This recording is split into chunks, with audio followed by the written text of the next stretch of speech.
நீங்கள் கண்ணா பின்னான்னு அந்த இந்த இண்டிகேட்டர் யூஸ் பண்ணாமல் இந்த ஃபிப் ரிட்ரேஸ்மெண்ட் டூலை மட்டும் யூஸ் பண்ணி எப்படி ட்ரேட் பண்ணி ஒரு நல்ல ப்ராஃபிட் பண்ணுறது அப்படின்றது தான் இப்போ நம்ம பார்க்க போகிறோம். ஸோ இதுக்கு நம்ம யூஸ் பண்ண போகிறது ஒன்று எக்ஸ்பொனென்ஷியல் மூவிங் ஆவரேஜ், இன்னொன்று ஃபிப் ரிட்ரேஸ்மெண்ட் டூல். ஸோ இந்த ஃபிப் ரிட்ரேஸ்மெண்ட் டூல் யூஸ் பண்ணி எப்படி நம்ம ப்ராஃபிட்டை மேக்ஸிமைஸ் பண்ணுறது, ட்ரெண்டுக்கோட ட்ரேட் பண்ணுறது, பிக் பிளேயர்ஸோட எஸ்எல்லாம் எப்போ ஹிட் ஆகுது அப்படின்றத ஒரு விஷயமும் நீங்கள் இந்த வீடியோ பார்க்க பார்க்க புரிஞ்சுக்க ஆரம்பிப்பீங்க. ஸோ ஸ்கிப் பண்ணாமல் பாருங்கள். ஃபஸ்ட் டைம் பார்க்குறீங்கன்னா சப்ஸ்கிரைப் பண்ணுங்கள். நம்ம எஸ்எல் ஹண்டிங் ட்ரேட்ஸ் எப்படி போயிட்டுருக்குன்னு கமெண்ட் பண்ணுங்கள். நெக்ஸ்ட் வீடியோ எதை பற்றி பேசலான்னு ஒரு ஹிண்ட் கொடுங்க. ஓகே, ஸோ இப்போ நம்ம எக்ஸ்பொனென்ஷியல் மூவிங் ஆவரேஜ் போட்டோம். இது 20 exponential moving average. So just ஒரு ட்ரெண்டுக்காக யூஸ் பண்ணுறோம். ஸோ கோல்டு சார்ட் பார்த்துட்ருக்கீங்க நீங்கள். இது 5 மினிட்ஸ் 15 மினிட்ஸ் இந்த மாதிரி உங்களுக்கு எந்த டைம் ஃப்ரேம் கன்வீனியண்ட்டாக இருக்கோ அந்த டைம் ஃப்ரேமில் யூஸ் பண்ண முடியும். ஸோ இது நம்ம ரிவர்சலுக்கும் யூஸ் பண்ணலாம். இந்த டூலை ட்ரெண்ட் கண்டினியூஷன் இந்த மாதிரி ரெண்டு விஷயத்துக்குமே நம்ம இந்த ஃபிப் ரிட்ரேஸ்மெண்ட் டூலை யூஸ் பண்ண முடியும். ஸோ இப்போது நம்மளுக்கு இந்த டூலை யூஸ் பண்ணுறதுக்கு ஃபஸ்ட்டு என்ன தேவை அப்படின்னா, சார்ட்டில் recent swing and low. For example நீங்கள் இந்த டைமில் தான் ட்ரேட் பண்ண வரீங்க, இப்போ தான் 11 o'clock தான் ட்ரேட் பண்ண வரீங்க அப்படின்னா, உங்கள் கண்ணு முன்னாடி இருக்கிற recent swing high, swing low இது. ஸோ இதுதான் மேஜர் ஸ்விங். ஸோ ஓவராலாக இந்த இடத்துல நம்மளுக்கு டவுன் ட்ரெண்ட் தெரியுது. ஸோ இது அப் ட்ரெண்டாக கன்வெர்ட் ஆகுமா ஆகாதான்றதை நம்ம அந்த டூலை போட்டு தெரிஞ்சுக்கலாம். ப்ளஸ் ரிவர்சலாக கண்டினியூஷன்ன்றதையும் இந்த டூல் யூஸ் பண்ணி தெரிஞ்சுக்கலாம். ஸோ ரீசன்ட் ஸ்விங் ஹையிலிருந்து ரீசன்ட் ஸ்விங் லோக்கு நம்ம டூல் போடுறோம். ஸோ இப்போ இந்த டூல் போட்டோன்னே உங்களுக்கு எக்ஸாக்டாக தெரியும் ப்ரைஸ் எங்கேருந்து ரிஜெக்ட் ஆகுது பாருங்கள். 0.5 ஜோனில் டு 0.6. இதை தான் நம்ம என்னன்றோம், இந்த கோல்டன் ஜோனுன்றோம். மார்க்கெட்டில் இந்த ஜோன் தான் ரொம்ப ரொம்ப ரொம்ப க்ரூஷியலான ஒரு ஜோன்.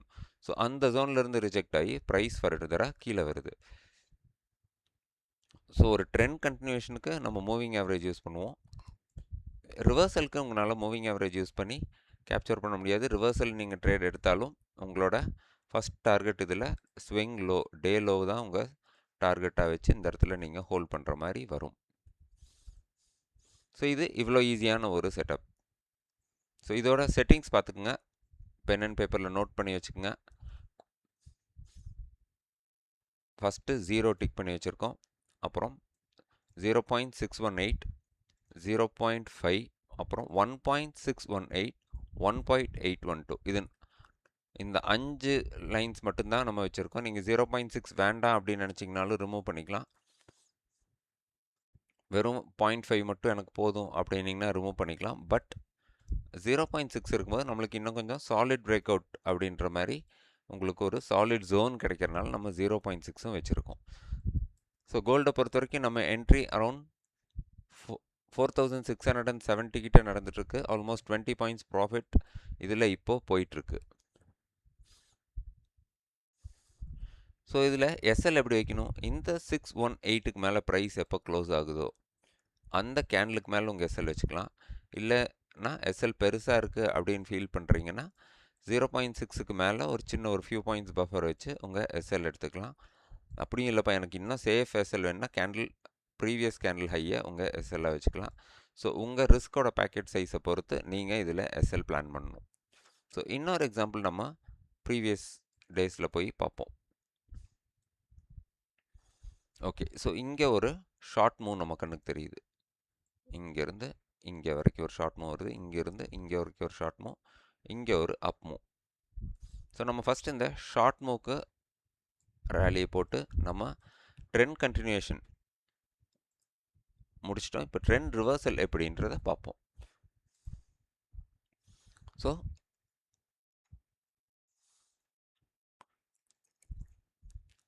இந்த டூலை எப்படி ட்ரா பண்ணுறதுன்னு நான் ஒன்ஸ் இங்கே எக்ஸ்பிளைன் பண்ணிடுறேன். மேலிருந்து ப்ரைஸ் கீழே வந்திருக்கு அப்படின்னா இந்த டூல் யூஸ் பண்ணி ஹையிலிருந்து லோக்கு மார்க் பண்ணணும். ஹையிலிருந்து லோக்கு, அதாவது மேலிருந்து கீழே வந்திருக்குன்னா நீங்களும் மேலிருந்து கீழே ட்ரா பண்ணி எக்ஸ்டெண்ட் பண்ணிக்கோங்க. இல்லைன்னா இந்த மாதிரி டூல் யூஸ் பண்ணி எக்ஸ்டெண்ட் பண்ணிக்கலாம். ஸோ இன்றைக்கி நடந்திருக்கிறது பாருங்கள். ப்ரைஸ் ஒரு ரீசன்ட் ஸ்விங்கை மார்க் பண்ணியிருக்கோம். மார்க் பண்ணிவிட்டு ப்ரைஸ் அங்கேருந்து ரிவர்ஸ் ஆகி இந்த 0.618 நம்ம கோல்டன் ஜோனை பிரேக் பண்ணிடுச்சு. ஸோ இங்கிருந்து நம்மளுக்கு ஒரு ட்ரெண்ட் சேஞ்ச் ஆகிறதுக்கான பாசிபிலிட்டிஸ் ஆர் ஹை. ஸோ இங்கே பிரேக் அவுட் ரீடெஸ்ட். ஸோ இங்கேயே உங்கள் என்ட்ரி வந்துடுது. இங்கிருந்து உங்களோட மேக்ஸிமம் டார்கெட் ஜோன் பார்த்தீங்கன்னா இந்த 1.6 to 1.8 இதுதான் உங்களோட மேக்ஸிமம் டார்கெட் ஜோன். அதுக்கு மேலேயும் போகலாம், பட் ஆஸ் பர் ஃபிப் இதுதான் நம்மளுக்கு கிடைக்க போகிற மேக்ஸிமம் டார்கெட். பாருங்கள், நம்ம மார்க் பண்ண இடத்துலேருந்து சூப்பராக என்ட்ரி கிடச்சி அண்ட் மேக்ஸிமம் டார்கெட்டும் நம்மளுக்கு கிடச்சிருக்குது. ஸோ இப்படி தான் இந்த இண்டிகேட்டரை நீங்கள் யூஸ் பண்ணணும். ஸோ இங்கே அகைன் ஒரு நல்ல இவ்வளோ சின்னதுக்கு நீங்கள் எடுத்தீங்கன்னா உங்களுக்கு ப்ராஃபிட்டபிலிட்டியோட ரேஷியோ தப்பாயிரும். ஸோ மேஜர் ஸ்விங் இதுதான் நம்மளுக்கு மேஜர் ஸ்விங். இது நெக்ஸ்ட் மேஜர் ஸ்விங். இந்த மாதிரி மேஜர் ஸ்விங்கை கேப்சர் பண்ணுங்கள். இது கூட பார்த்தீங்கன்னா கொஞ்சம் நேரம் ஒரு சைட்வேஸ் போயிட்டு அப்புறம் தான் இந்த பிரேக் அவுட் கொடுத்துருக்கு. ஸோ நம்மளுக்கு இதுதான் மேஜர் ஸ்விங். இங்கே தான் பையர்ஸ் அக்ரெசிவாக என்ட்ரு ஆகிருப்பாங்க. ஸோ நம்ம இப்போ இந்த மேஜர் ஸ்விங் பார்க்குறோம். அப்போ லோவிலிருந்து ஹைக்கு, கீழிருந்து மேலே ப்ரைஸ் போயிருக்கிறதுனால லோவிலிருந்து ஹைக் மார்க் பண்ணுறீங்க, எக்ஸ்டெண்ட் பண்ணிக்கிறீங்க. ஸோ எப்போ ப்ரைஸ் இந்த ஜோனுக்கு கீழே பிரேக் அவுட் ஆகுதோ அப்போ உங்கள் entry and target recent swing lows will be your target 1, target 2, target 3 and இதுதான் உங்களோட அல்டிமேட் டார்கெட். ஸோ உங்களோட ரிஸ்க் ரிவார்ட் ரேஷியோவை பொறுத்து நீங்கள் இதை எக்ஸ்டெண்ட் பண்ணிட்டு போய்க்கலாம். ஸோ இங்கேயும் பாருங்கள், ஷார்ட் போயிருக்கீங்க, இந்த இடத்துலேயே கிட்டத்தட்ட நம்மளுக்கு ஷார்ட் வந்துருச்சு. ஸோ அரௌண்ட் 44 பாயிண்ட்ஸ் கோல்டில் நம்மளுக்கு எஸ்எல் வருது அண்ட் ஈஸியாக 1:2 நம்மளுக்கு இங்கே அச்சீவும் ஆகிருக்கு. ஸோ இல்லை 1:2, 1:3 அப்படின்ற ஃபிக்ஸ்டு டார்கெட்டுக்கும் நீங்கள் ப்ளே பண்ணிக்கலாம். ஸோ இது கோல்டு. பிட்காயின்லேயும் பாருங்கள், இது சூப்பராக ஒர்க் ஆகிட்டு இருக்கு. நம்ம பிட்காயின் கோல்டுக்கெல்லாம் 15 minutes time frame chart use பண்ணிகிட்ருக்கிறோம். ஸோ இங்கே ஓப்பன் பண்ணோன்னே நம்மளுக்கு தெரியற ஃபஸ்ட் மேஜர் ஸ்விங் இது, நெக்ஸ்ட் மேஜர் ஸ்விங் இது, அப்புறம் இதெல்லாம் பார்த்திங்கன்னா அந்தளவுக்கு இல்லை, ஒரு ஸ்பைக் கொடுத்துட்டு திரும்பி வந்துருச்சு. ஸோ அதை நம்ம கன்சிடர் பண்ண வேண்டியதில்லை. நீங்கள் பேக் டெஸ்ட் பண்ணி பார்த்துட்டு முடிவு பண்ணுங்கள். ஸோ ப்ரைஸ் மேலேருந்து கீழே போயிருக்குது, நம்மளுக்கு இங்கே என்ட்ரி கிடைக்கிது அண்ட் ஆல்மோஸ்ட் நம்ம டார்கெட் ஜோன் கிட்ட வரைக்கும் வந்துருச்சு.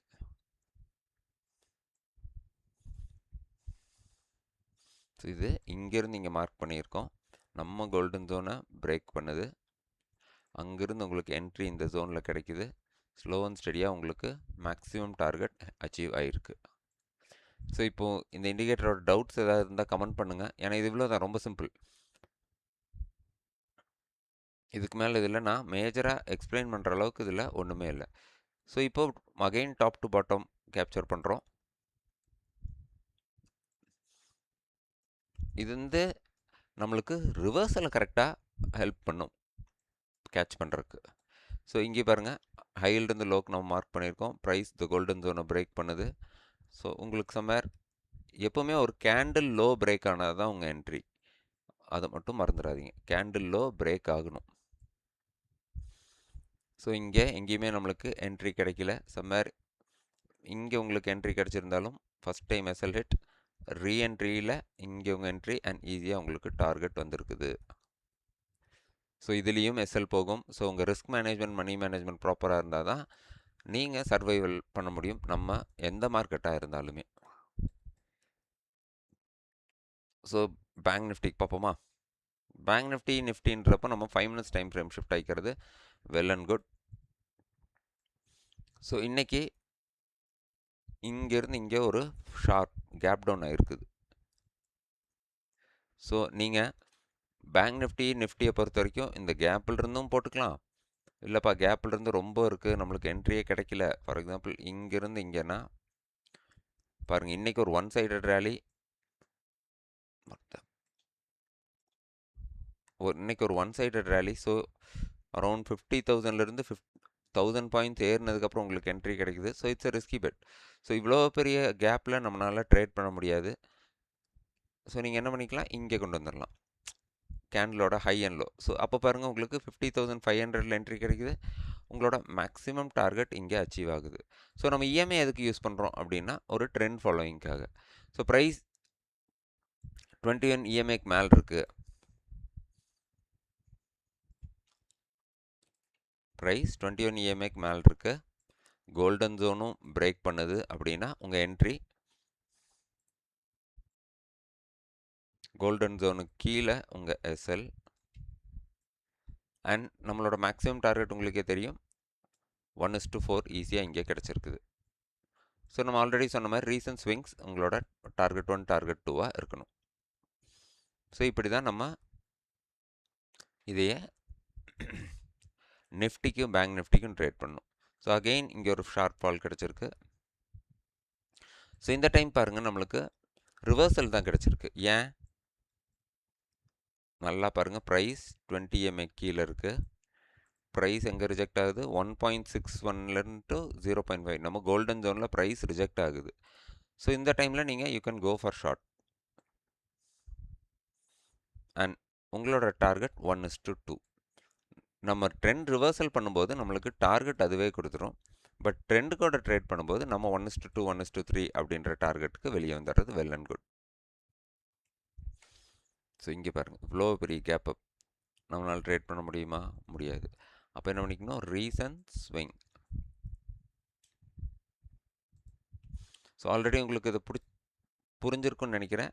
ஸோ கமெண்ட் பண்ணுங்கள். புரியலன்னா நம்ம இந்த வீடியோவை இன்னும் அகைன் அண்ட் அகைன் லேர்ன் பண்ண ட்ரை பண்ணுவோம். இது கோல்டன் ரேஷியோ பிளாக் பண்ணியாச்சு. என்ன பண்ணியிருக்கோம், இந்த ஸ்விங்கிலிருந்து இந்த ஸ்விங்குக்கு ப்ரைஸ் மார்க் பண்ணியிருக்கோம். ஸோ ஒரு செகண்ட் ஹாஃபில் ட்ரேட் பண்ண போகிறீங்க, ஒரு 11 o'clockல ட்ரேட் பண்ண போகிறீங்க, மார்க்கெட் செட்டில் ஆகி ஒன் டைரெக்ஷனில் ட்ரேட் பண்ண போகிறீங்க அப்படின்னா இந்த இண்டிகேட்டர் கண்டிப்பாக உங்களுக்கு சூப்பர் என்ன இண்டிகேட்டர். ஸோ இங்கே நம்மளுக்கு என்ட்ரி கிடைக்குது. ஏன்னா ப்ரைஸ் ஆல்ரெடி 20 EMAக்கு மேலே போக ஆரம்பிச்சிருச்சு. இங்கே பாருங்கள், ப்ரைஸ் மேலே போயிடுச்சு. ஸோ சம்வேர் இங்கே உங்கள் என்ட்ரி வந்திருக்கும். கோல்டன் ஜோனுக்கு கீழே உங்கள் எஸ்எல் அண்ட் டார்கெட் 1:2 அச்சீவ் ஆயிடுச்சு. நம்ம மேஜர் டார்கெட் அச்சீவ் ஆகலை, ரிவர்ஸ் ஆயிடுச்சு. ஸோ இது ஏன் இவ்வளோ பவர்ஃபுல் அப்படின்னு கேட்டிங்கன்னா ரொம்ப ரொம்ப சிம்பிள். ஸோ இங்கே பை செல் பண்ணியிருக்காங்க. ஸோ ஒரு 1 lakh கேபிட்டல் யூஸ் பண்ணி செல் பண்ணியிருக்காங்கன்னு வச்சுப்போம். ஸோ இங்கே வரும்போது ஒரு 2 lakh 2.5 lakh ஆகிருக்கும். ஸோ இவ்வளோ பெரிய ஃபால்க்கு அப்புறம் அவங்க கண்டிப்பாக இந்த இடத்துல லாஸ் புக் பண்ண மாட்டாங்க. ஸோ இதில் அவங்களோட ட்ரைலிங் எஸ்எல் அப்படின்றது மோஸ்ட்லி 50% தான் இருக்கும். ஸோ அந்த 50% ஹிட் ஆகும்போது ப்ரைஸோட மூமெண்ட் ஃபாஸ்ட் ஆகி ஒரு ஃபாஸ்ட் மூமெண்ட் கொடுக்குது. ஸோ நம்ம எஸ்எல் ஹண்டிங்கில் பாட்டம் பார்த்துட்டு இருப்போம். இது வந்து கொஞ்சம் டிஃப்ரெண்ட். ஒரு ஆல்ரெடி செல்லிங் மார்க்கெட் இருக்குது. செல்லிங் மார்க்கெட்டில் ஒன்ஸ் ப்ராஃபிட் புக்கிங் வந்துச்சுன்னா எந்த மாதிரி போகும், இல்லை ஒரு பையிங் மார்க்கெட் இருக்குது, ஒரு பையிங் மார்க்கெட் இருக்குங்க. ஸோ அந்த பையிங் மார்க்கெட்டில் எப்படி நம்ம ரிவர்சல் கேப்சர் பண்ணுறது. அண்ட் எல்லா டைமும் நம்மளால் டாப்பையே கேப்சர் பண்ண முடியாது. இங்கே பார்த்தீங்கன்னா இங்கே நம்ம என்ட்ரி வருது as per our setup. So எல்லா டைமும் நம்மளால் இந்த டாப்பை கேப்சர் பண்ண முடியாது. It can become risky. 1-2 SL கொடுக்குற மாதிரி வரும். இதுலேயும் எஸ்எல் போகும், பட் இது இன்னும் கொஞ்சம் சேஃபர் ஜோனில் இருக்கும். ஸோ நிஃப்டிக்கும் பார்த்துருவோம். நிஃப்டிக்கு நம்ம ரேண்டமாக உள்ளே போய் ஏதோ ஒரு டேட்டில் பார்த்துட்டு இந்த வீடியோ வைண்ட் அப் பண்ணிப்போம். ஓகே, ஸோ இது ஒரு சைட்வேஸ் டே.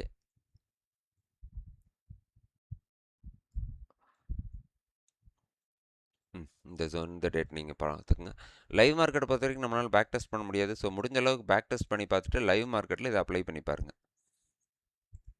ஸோ 600க்கு பை 660 போயிருக்குது. ஸோ 1:2 மீட் ஆகுதா?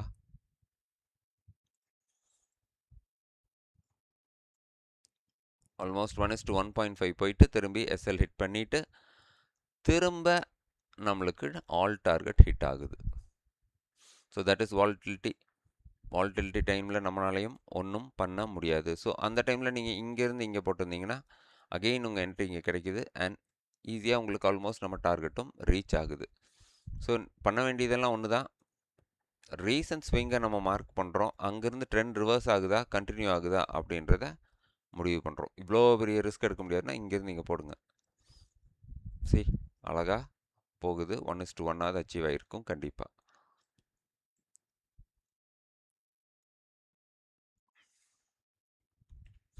ஸோ இது ஒரு ஷார்ட் மூவ். ஸோ நம்ம என்ன பண்ணுறோம், அரௌண்ட் 11 o'clock வந்திருக்கோம்னு நினச்சிக்கிட்டா 11 o'clock ஃபிப் ரிட்ரேஸ்மெண்ட் டூல் போடுறோம். ப்ரைஸ் கோல்டன் டோனுக்கு மேலே இருக்குது, 20 MA இப்படி இருந்திருக்கும். ஸோ இது ரெண்டும் மேட்ச் ஆகுதுன்றப்போ உங்களோட என்ட்ரி அண்ட் மேக்ஸிமம் டார்கெட் இது. ரீசன்ட் ஸ்விங்ஸ் எல்லாம் உங்களோட டார்கெட் 1, டார்கெட் 2, டார்கெட் 3. ஸோ இதை பொறுத்த வரைக்கும் நம்மளோட ரீசன்ட் ஸ்விங் இங்கே. ஸோ இங்கே போட்டிருக்கோம், இங்கே 50% அவுட் அண்ட் ரிமைனிங் இந்த டார்கெட்டுக்காக வெயிட் பண்ணியிருப்போம். ஸோ ஆல்மோஸ்ட் 3 o'clock நீங்கள் எக்ஸிட் ஆயிடுவீங்க. ஸோ இங்கிருந்து இங்கே இவ்வளோ பெரிய ட்ரெண்டை நம்மளால் கேப்சர் பண்ண முடியாது அப்படின்ற பட்சத்தில் நீங்கள் என்ன பண்ணிக்கலாம், ஃபஸ்ட் கேண்டில் ரொம்ப பெரிய கேண்டிலாக இருக்குது அப்படின்னா ஃபஸ்ட் கேண்டில் கூட நீங்கள் இந்த மாதிரி போட்டு recent swing and high mark பண்ணுறோம். எஸ்எல் பிரேக் ஆகுது. இந்த பிரேக் ஆகுறதுலேயே பாருங்கள், இவ்வளோ பெரிய எஸ்எல் நம்மளால் கொடுக்க முடியாதுன்னா வெயிட் பண்ணுங்கள் அகெயின். ஒருவேளை போயிடுச்சுன்னா நோ ப்ராப்ளம், ரீஎன்ட்ரி நம்மளுக்கு இங்கே கிடைக்கிது. இங்கிருந்து ரீசன்ட் ஸ்விங் லோக்கு நம்மளுக்கு 1:2 ஈஸியாக கேப்சர் பண்ண முடியும். உங்களால் மேக்ஸிமம் டார்கெட்டுக்கு வெயிட் பண்ண முடியாட்டியும் இதில் 50% கண்டிப்பாக நீங்கள் புக் பண்ணியே ஆகணும். ஸோ இதில் 50% உங்களோட ஃபஸ்ட் டார்கெட்டாக வச்சுக்கலாம் அண்ட் இதை மேக்ஸிமம் டார்கெட்டாக வச்சுக்கலாம். இது ரொம்பவுமே பெருசாக இருந்துச்சுன்னா 25% 25%ஆக பிரிச்சுருங்க. ஸோ இதை 4ஆக பிரித்து 25% first target, 50% second target, 75% third target அப்படின்ற மாதிரியும் நீங்கள் உங்கள் கன்வீனியன்ஸ்க்கு ஏற்ற மாதிரி இதை பிரிச்சுக்கலாம். ஸோ இந்த கோல்டன் ஜோன் ஒரு ஃப்ரீ டூல், யாருமே அவ்வளோவா யூஸ் பண்ணாத ஒரு டூல் அண்ட் இதோட இம்பேக்ட் ரொம்பவுமே இருக்குது. ஸோ இதை நீங்கள் லைவ் மார்க்கெட்டில் இனி டெஸ்ட் பண்ண ஆரம்பிப்பீங்கன்னு நம்புகிறேன். பாருங்கள், ஒரு டைமும் நம்ம கோல்டன் ஜோன் பிரேக் ஆகும்போதும் நம்மளுக்கு ஒரு குயிக் ஃபால், குயிக் மேஜிக் நடக்குது. சரி, இந்த மாதிரி பெரிய பிளாட் வரும்போது தான் நம்மளுக்கு பிரச்சனை. அதனால தான் சொல்கிறோம் இதுக்கு 50% வச்சுக்கோங்கன்னு. சின்ன பிளாட் வந்ததுன்னா நம்மளுக்கு ப்ராப்ளமே இல்லை. ஸோ இங்கே பாருங்கள், என்ட்ரி ஆகுது, ஃபஸ்ட் 50%லேயே ரிவர்ஸ் ஆயிடுச்சு. ஏன்னு கேட்டிங்கன்னா இங்கே வந்துட்டு அரௌண்ட் 24,900லேருந்து ப்ரைஸ் கிளம்புது. ஸோ அது இவ்வளோ தூரம் போனால் ஒரு புல் பேக் கண்டிப்பாக வரும். ஸோ அந்த புல் பேக்கில் நம்மளை வெளியே அனுப்பிச்சிடக்கூடாது. ஏன்னா we play with small SL and big targets. So இந்த குட்டி எஸ்எல்ல உங்களுக்கு மோர் தென் 1:2 இங்கேயும் கிடைக்கும். ஸோ இது ரொம்ப சிம்பிளான ஒரு இண்டிகேட்டர். செட்டிங்ஸை நீங்கள் மறுபடியும் ஞாபகம் வச்சுக்கோங்க. ஸோ இதுதான் அந்த கோஆர்டினேட், ஸ்க்ரீன்ஷாட் எடுத்து வச்சுக்கோங்க, நோட்டில் எழுதி வச்சுக்கோங்க, டேரெக்டாக ட்ரேடிங் வியூவில் போட்டு வச்சுக்கோங்க, இல்லை உங்கள் ப்ரோக்கர் பிளாட்ஃபார்மில் போட்டு வச்சுக்கோங்க. 2 நாள் 3 நாள் லீவ் இருக்குது, ஃப்ரீ டைமில் இதை பேக் டெஸ்ட் பண்ணி பாருங்கள். ரொம்ப சிம்பிளான ஒரு இண்டிகேட்டர், பட் ரொம்ப பவர்ஃபுல். என்ன, நம்மளுக்கு இங்கே என்ட்ரி பண்ணியே பழகிட்டோன்றனால இது லேட் என்ட்ரி மாதிரி நம்மளுக்கு தோண ஆரம்பிச்சிருது. அது ஒரு சின்ன ஃப்ளோ இருக்குது. மற்றபடி ஒரு ட்ரெண்ட் கண்டினியூஷன், ஒரு அப்சைட் போகுது, செல்லர்ஸை ட்ராப் பண்ணுது, அகெயின் அவங்களோட எஸ்எல் ஹண்ட் பண்ணி கீழே வருது. ஸோ இந்த மாதிரி ஈஸியாக பையர்ஸை ட்ராப் பண்ணி கீழே வருது. ஸோ இந்த மாதிரி ஈஸியான விஷயத்தை இந்த 0.5 to 0.6 லெவல் உங்களுக்கு ரெகுலராகவே நல்ல ப்ராஃபிட்ஸ் கொடுத்துட்ருக்கோம். டெய்லியும் கொடுக்காட்டியும் இது கொடுக்குற அன்றைக்கி கூரையை பிச்சுட்டு கொடுப்புன்னுவாங்கள்ல, அந்த மாதிரி ஒரு செட்டப் தான் இந்த கோல்டன் செட்டப். ஸோ இந்த அன்றைக்கி பாருங்கள், நம்ம ஹையிலிருந்து லோ மார்க் பண்ணுறோம். ப்ரைஸ் நம்ம 0.5 லெவல்லேருந்து ரிஜெக்ட் ஆகி கீழே வந்துருச்சு. ஒருவேளை இது பிரேக் பண்ணியிருந்தால் நம்ம அப் சைடுக்கான ரேலி பிளான் பண்ணியிருப்போம். கீழே வந்ததுனால இந்த இடத்துல டவுன் சைடுக்கான ரேலி அண்ட் டார்கெட் 0 தான் ஃபஸ்ட் டார்கெட்டாக இருக்கணும். மேக்ஸிமம் டார்கெட் இதாக தான் இருக்கணும். அதை ஃபாஸ்ட்டாக பிரேக் பண்ணிடுச்சுன்னா உங்களோட நெக்ஸ்ட் ஸ்விங்ஸை டார்கெட்டாக வச்சுக்கோங்க. ஸோ யோசிக்காமல் பேக் டெஸ்ட் பண்ணி பாருங்கள். நம்ம ஷேர் பண்ணுறது எல்லாமே நல்ல நல்ல டூல்ஸ் தான் ஷேர் பண்ணிகிட்ருக்குறோம். ஸோ அதை டிசிப்ளினோட ஃபாலோ பண்ணுறவங்களுக்கு ரிவார்டு இருக்குது. 10ஓட 11 பார்த்துட்டு போகிறவங்களுக்கு நீங்கள் ஒரு பாயிண்ட் வரும், ஒரு பிரேக் ஈவன் பாயிண்ட். அந்த பிரேக் ஈவன் பாயிண்ட் பிரேக் ஆனதுக்கப்புறம் ஸ்லோ ஆகுவீங்க, ஸ்டெடி ஆகுவீங்க, அப்புறம் உங்களுக்கு புரிய ஆரம்பிக்கும். ஸ்டில் தென் தேங்க்யூ. 3 நாள் லீவை யூஸ் பண்ணுங்கள். டெய்லி 1 hour சார்ட் கூட ஸ்பெண்ட் பண்ணுங்கள், பேக் டெஸ்ட் பண்ணுங்கள், லைவ் டெஸ்ட் பண்ணுங்கள். நம்ம ட்ரேடே எடுக்காட்டியும் செல்லிங் வருது, செல்லிங் போடுறோம், ஓகே இந்த மாதிரி நடக்குது அப்படின்ற அந்த லைவ் டெஸ்ட் மட்டுமே போதும். நம்மளை ஒரு பாயிண்டில் நம்மளுக்கான கான்ஃபிடென்ஸ் அதிகமாக வரும். ஸோ அந்த கான்ஃபிடென்ஸ் நம்மளை ஈஸியாக அடுத்த லெவலுக்கு கூட்டிகிட்டு போயிடும். ஸோ இதில் ஃபஸ்ட்டு நம்ம எந்த பக்கம் டைரக்ஷன் அப்படின்றத முடிவு பண்ணிக்கிறோம். அதையும் இல்லைனா மார்க்கெட் கிட்டே விட்டுருங்க. இங்கேருந்து இங்கே பண்ணலாம், இங்கேருந்தோ இங்கே பண்ணலாம். ஸோ ஃபஸ்ட்டு இதுக்கு பண்ணியிருப்பீங்க, அப்புறம் ஒரு மேஜர் ஃபால் கிடைக்குதுன்னா அப்போது அடுத்தது இங்கே பண்ணுங்கள். ஸோ அந்த மேஜர் ஃபாலுக்கு நம்மளுக்கு அரௌண்ட் 2 o'clock 2:30 தான் என்ட்ரி கிடைக்குதுன்னா அவாய்ட் பண்ணிக்கங்க, பரவாயில்ல. பட் அந்த ஃபாலில் பாருங்கள், கண்டினியூஸாக ஒன் டைரெக்ஷனில் மார்க்கெட் போய் ஆல் டார்கெட் ஹிட் ஆகுது. ஸோ இங்கே லோ டு ஹை மார்க் பண்ணுறோம், 50% பிரேக் ஆகுது, டார்கெட் அச்சீவ் ஆகுது. ஸோ இவ்வளோ தான் இந்த இண்டிகேட்டரோட மேஜிக். ஆல்மோஸ்ட் நம்ம ஃப்ரீ பிளானில் பார் 2 வரைக்குமே ரீப்ளே பண்ணிட்டு வந்துட்டோம். ஸோ இது ஒரு ஈஸி டூல். இன்றைக்கும் பார்த்துருந்தீங்கன்னா இந்த டூல் நம்ம யூஸ் பண்ணியிருந்தோன்னா நம்ம என்ட்ரி வாஸ் ஹியர். பட் எனக்கு 280க்கு மேலே I tend feel a safe entry zone. 670, 610, சரி 370, 310, 50 பாயிண்ட்ஸ் 60 பாயிண்ட்ஸ் எஸ்எல், பெரிய எஸ்எல் நம்மளுக்கு. ஸோ இது ஆல்ரெடி மொமெண்டம் ஸ்டார்ட் ஆயிடுச்சு இங்கேருந்து. ஸோ மறுபடியும் 280 கிட்ட வந்து இந்த இடத்துல எனக்கு ரீடெஸ்ட் பண்ணியிருந்ததுன்னா எனக்கு இன்னும் ஒரு சூப்பர் ஜாக்பாட் ட்ரேடாக இருந்திருக்கும். I was waiting for that. இந்த ரெட் கேண்டில் பார்த்தோன்னையும் நான் இங்கே என்ட்ரு ஆயிடலாம் அப்படின்னு வெயிட் பண்ணிட்டு இருந்தேன். மார்க்கெட் இஸ் அல்டிமேட் நம்மளுக்கு இந்த இடத்துல ட்ரேடே கொடுக்காம போயிடுச்சு. ஸோ ஒரு ரிட்ரேஸ்மெண்ட்டை பிடிக்கும்போது உங்களுக்கு அது திரும்பி வராது. இப்போது இங்கே நீங்கள் பை பண்ணுறீங்க, திடீர்னு ரிட்ரேஸ் ஆகுதுன்னா பேனிக் ஆகலாம். பட் நம்ம என்ட்ரு ஆகிறதே ரிட்ரேஸ்மெண்ட்லன்றப்போ மோஸ்ட்லி அந்த ஒரு நல்ல ட்ரெண்டில் நம்ம கரெக்டான இடத்துல ரிட்ரேஸ்மெண்ட்டில் பிடிச்சிட்டோன்னா மறுபடியும் இந்த இடத்த டெஸ்ட் பண்ண அது ப்ரைஸ் விட்டு போயிடும்.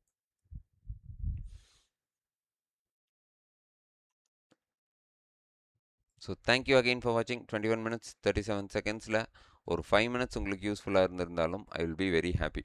தேங்க்யூ ஃபார் வாட்சிங்.